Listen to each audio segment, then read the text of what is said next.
أعوذ بالله من الشيطان الرجيم بسم الله الرحمن الرحيم الحمد لله والصلاة والسلام على رسول الله صادق الوعد الأمين صلى الله وسلم عليه وعلى آله وأولاده وأزواجه وأصحابه وأتباعه بإحسان إلى يوم الدين أما بعد السلام عليكم ورحمة الله وبركاته hürmetli ağalarım. İnşallah bu mübarek gün bizlerge hayırlar, bereketler getirsin. Yüce Rabbim inşallah yapacağımız bütün ibadetlerimizni, zikirlerimizni, dualarımızını deriye izzetinde kabul eylesin. İnşallah geleceğimizni aydın eylesin. Geçmişlerimizge merhamet eylesin. Ve inşallah bizim ümmetimizin daha güçlü, daha ilimli ve daha o günün aydın olmasını nasip ve müyesser eylesin.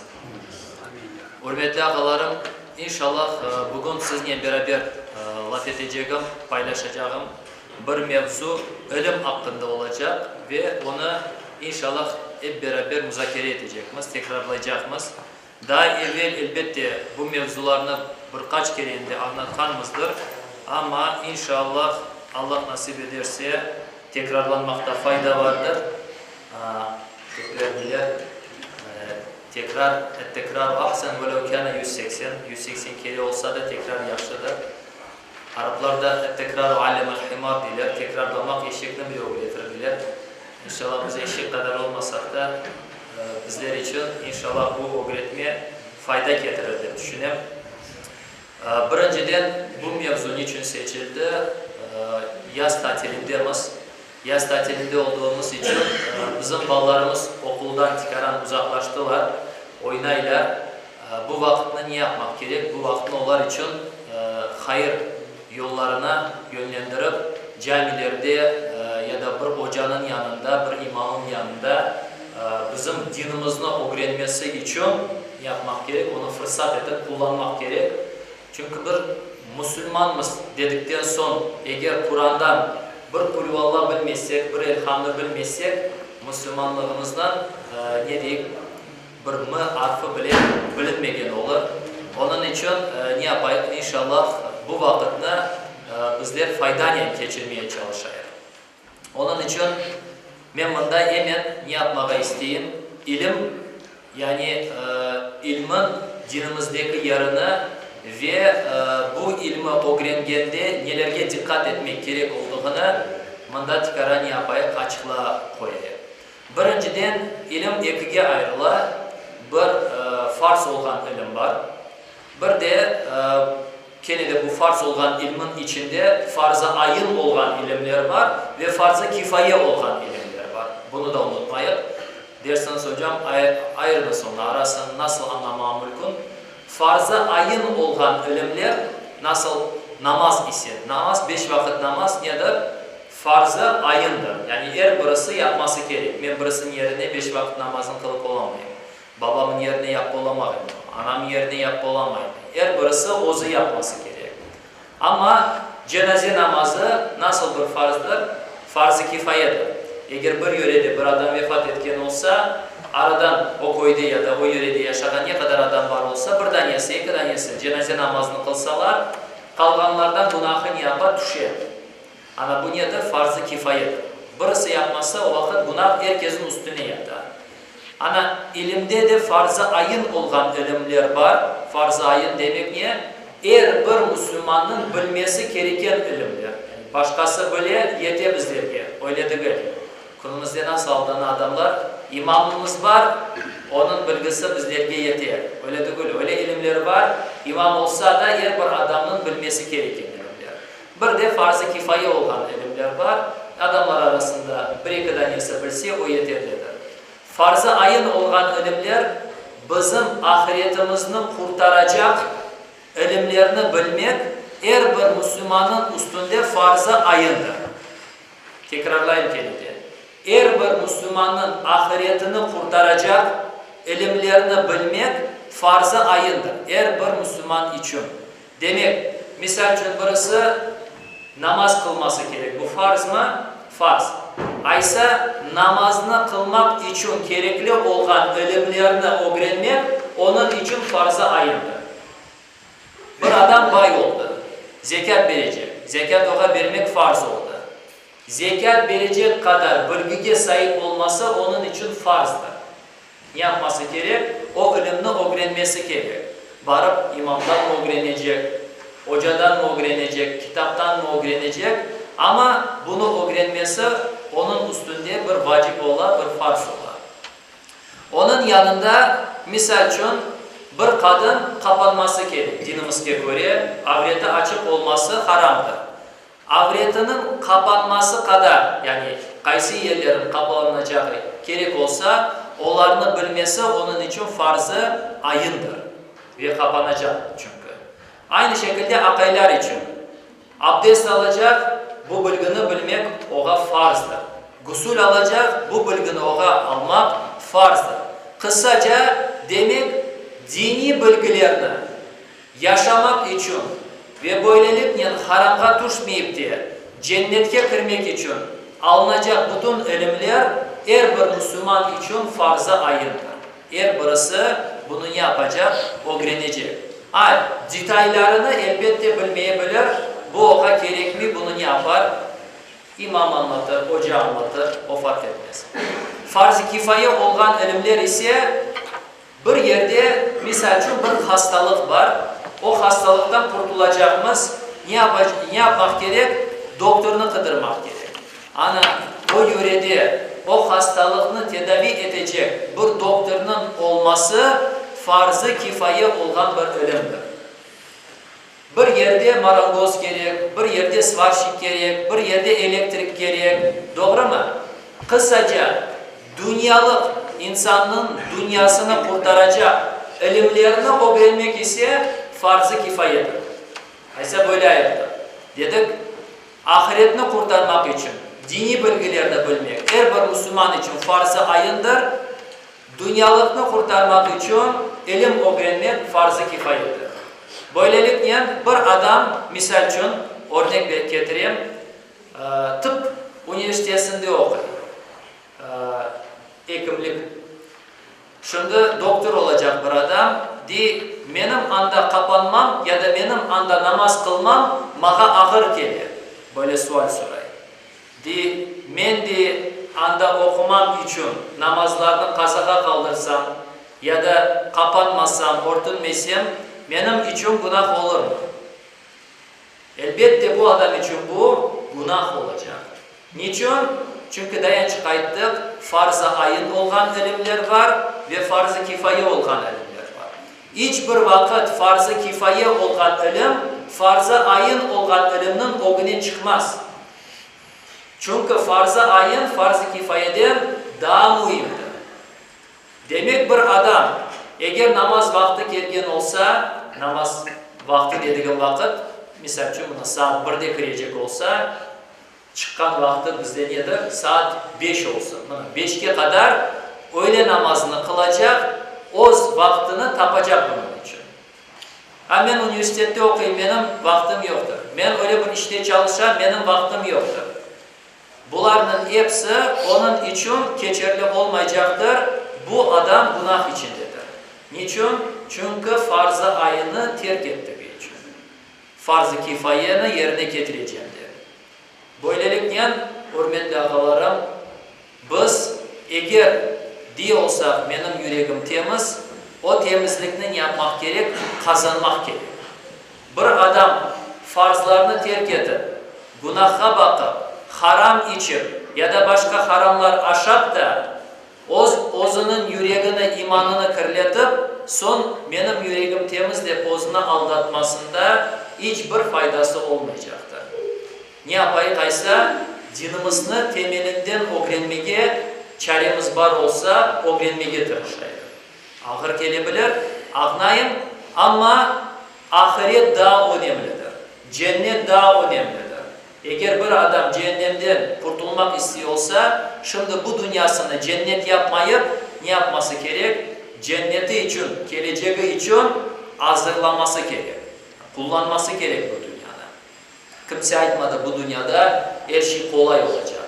Hiçbir şey kolay olmayacak. Peygamber Efendimiz Aleyhisselatü Vesselam dedi, cennetke ketken yol tigeneklerle tuzulgan.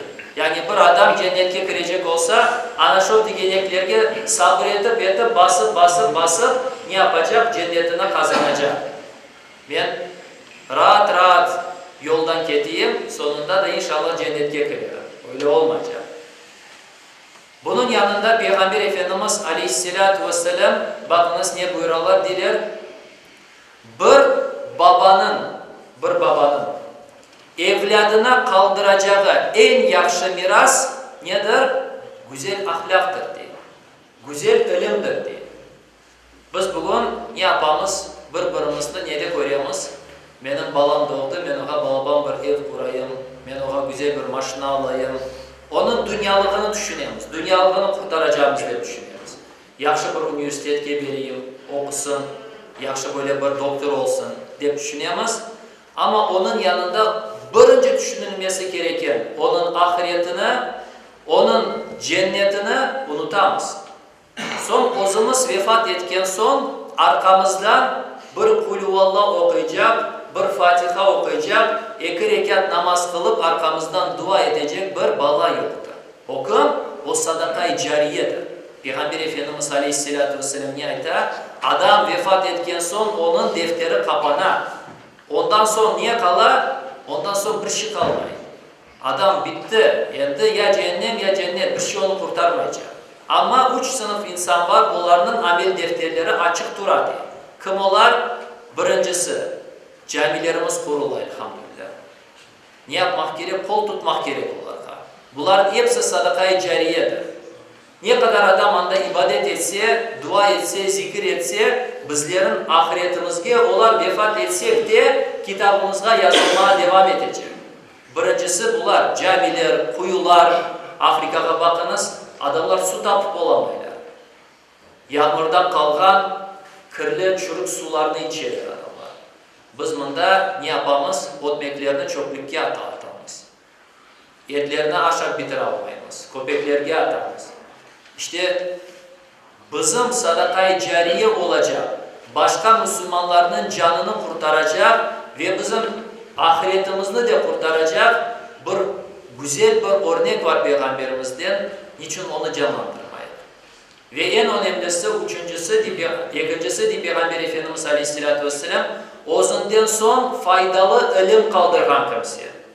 Siz birisini Kur'an okumayı öğrettiniz. Bu adam öz balasını Kur'an okumayı öğretir. O da öz balasını Kur'an okumayı öğretir.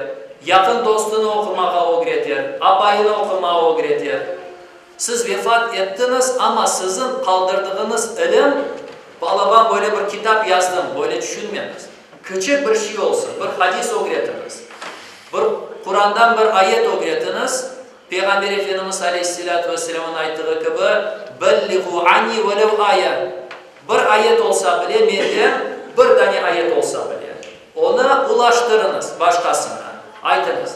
Bana Allah-u Teala Kur'an-ı Kerim'de böyle ayettir. Ne güzel bir ayet.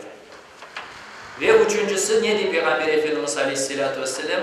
Özünden son salih, özünden son takvalı, Allah'tan korkan, ümmet için faydalı olgan, dinge fayda getirgen bir evladını kaldırmak. Bu evlat ne kadar hayır işlese, ne kadar adamga yardım etse, ne kadar adamını dinge öğretse, sen vefat etsen de o kadar sevap sana yazılacak. Çünkü sen onu öğrettin o evlatta. Ana en hayırlı miras di Peygamber Efendimiz Aleyhisselam babanın evladına kaldırdığı mirastan akçıdığı nedir? Yaxşı, terbiyalı, Allah'tan korkan, ilimli bir baladır. Böyle ballar yetiştirmek gerek.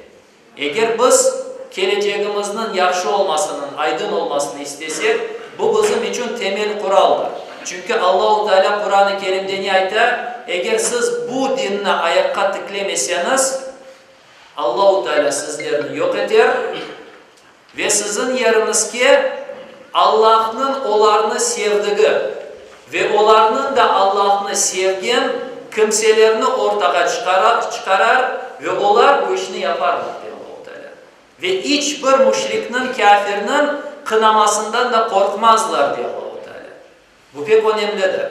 Biz bu sözlerini pek derin düşünmeyiz ama düşünmek gerek. Çünkü Günümüzde bir adamın rakısını taşlaması, namazına başlaması, Kur'an'a vakit tapmamasının arkasında niye tura? Dünyalık tura birincisi, ikincisi niye tura? Adamlar niye aytacak? Ha sen de dinge vuruldun. Bu kızını niye kapattınız? Bunların hepsi adamların kınamasıdır ve adam bu kınamaya ne yapar? Aldana. Adamların düşünüyor. Adamlar niye aytacaklar diye. Önemli olan ise niye? Allah-u Teala niye aytacak? Onun için Peygamber Efendimiz Aleyhisselatü Vesselam İbn Abbas'a niye aytar? Ey oğlum diye. Bütün insanlar toplansınlar. Eğer Allah arkanda olsa kimse sana zarar getirip olamaz. Cinlerle beraber toplansınlar diye. Ama arkanda bütün adamlar ve cinler dursunlar. Eğer Allah'a karşı gelsen kimse seni de kurtarıp olamaz. Onun için arkamızda kimini aldık, oğa bir bakmak gerek. Arkamızda Allah mı tura, Allah'ın rızası mı tura, Allah'ın sevgisi mi tura, onu da öğrenmek için neye bakmak gerek? Amelge bakmak gerek.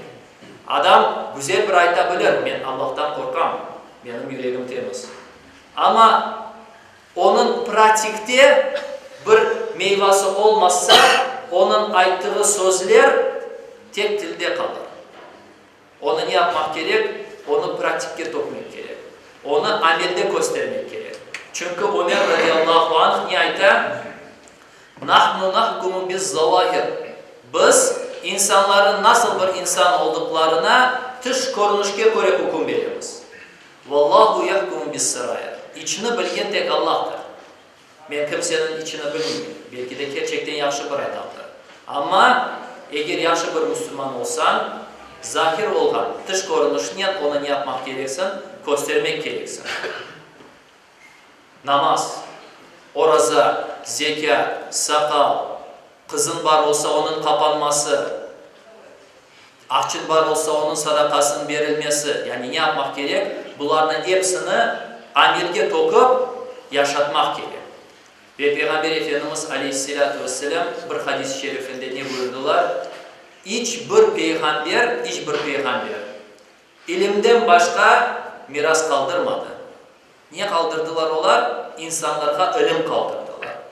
Ve böyle buyurdu Peygamber Efendimiz Aleyhisselam, ilimi yüksek olan bir insanın başka insanlar arasındaki farkı menyen insanlar arasında olan fark gibidir. Bu bizlerge neni öğretiyor? Bu bizlerge şunu öğretiyor. Her bir insanın yanında onun karini var. Karin kimdir? Yanındaki şeytan. Sen Allah'tan korkup da çok namaz yapsan bile şeytan seni aldatabilir. Ama ilmin olsa, ilimle o amelini yapsan, şeytan seni aldatıp olamaz. Ezan olmasın. Hürmetli ağalarım, Allah-u Teala Adem Aleyhisselam'ı yarattı ve birinci yaptığı şey nedir? وَعَلَّمَ آدَمَ الْاَسْمَاءَ كُلَّهَا. Allah Adem'e bütün şeyinin adlarını öğretti ona. Öğretmek var. Adem'i yarata ve ona her şeyini öğretti. Ama şeytan var yanında, onu aldattı şeytan. Bakınız ne yapmak gerek? Düzeltmek gerek özümüzünü. Ne yaptı? فَتَلَقَّى آدَمُ مِنْ رَبِّهِ كَلِمَاتٍ فَتَابَ عَلَيْهِ. Adem Allah'tan ey Rabbim beni bağışlaman için bana bir şeyler öğretken dedi. Ve Allah-u Teala ona istiğfarını öğretti, o istiğfar yaptı, tövbe etti ve Allah-u Teala onu bağışladı. Peygamber Efendimiz Aleyhisselatü Vesselam'ya birinci ayetler geliyor. Nasıl? İkra, oku.